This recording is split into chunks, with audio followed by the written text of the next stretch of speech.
Hello coders, I hope you are coding well. In the previous video, I gave you the project overview and demo of our fitness tracker project.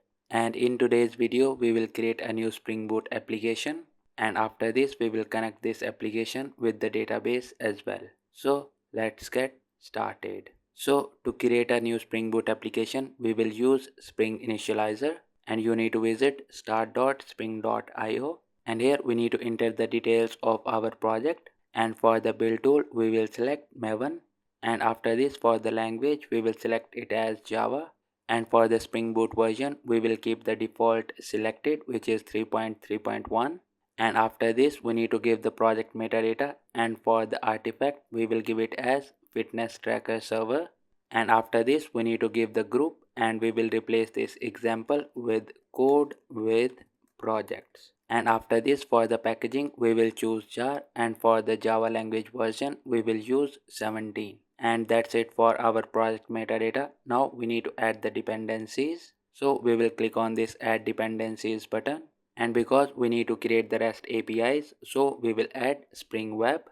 And after this we need to add the dependency for the MySql database, so we will add MySql driver. And after this, to interact with the database we need to use JPA, so we will add Spring Data JPA dependency. And at the end we will add the dependency of Lombok to reduce the boilerplate code. And that's it for now. We will add more dependencies later in the future. Now we will click on this generate button, and as you can see we got a zip file of our project. Now let's extract this zip file and let's open it in IntelliJ. And as you can see I got the zip file in one of my folders. Now let's right click on this zip file, and after this we will click on show more options, and then we will extract here. And as you can see after the extraction we got our project folder. Now let's open this folder in IntelliJ, and after opening the project in the IntelliJ, let's wait for the project sync. And as you can see our project sync is completed. Now let's open our main folder, and inside this we will open source and then main, and after this we will open resources and then application.properties. And in this file we need to add the configurations of our database. And first of all we need to give the URL of our database, and to do this we will write spring.datasource.url, and we will give it as jdbc:/mysql. And after this we need to give the environment of the database, and we will give it as localhost, and for the port we will give it as 3306.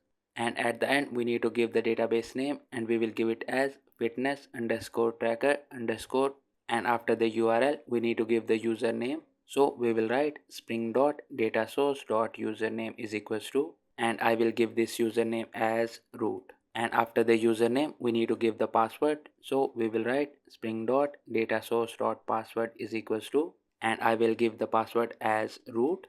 And after the password we need to give driver class name, so we will write spring.datasource.driver class name, and for the value we will give it as com dot, and then we will write mysql.cj, and after this we will mention jdbc.driver. And with this our data source properties are completed. Now we need to add the properties for the JPA, and to do this we will write spring.jpa.hibernate.ddlauto, and we will give this as update. And at the end we need to add the property to show the SQL queries, so we will write spring.jpa.showSQL, and for the value we will give it as true. And with this our database configuration is completed. Now let's go to the workbench and let's create a new schema. And in the MySQL workbench we will click on this icon, and after this in this input we need to give the schema name, and we will give it as fitness underscore tracker underscore db. And after this we will click on this apply button,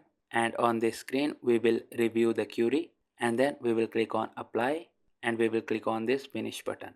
And as you can see in the schemas list we got a new schema fitness tracker db, and in this schema for now we don't have any tables. So let's go back to our Spring Boot application, and here we need to open Java folder, and in this Java folder we will open main class, and after this we need to run this application, so we will click on this button and then we will choose run.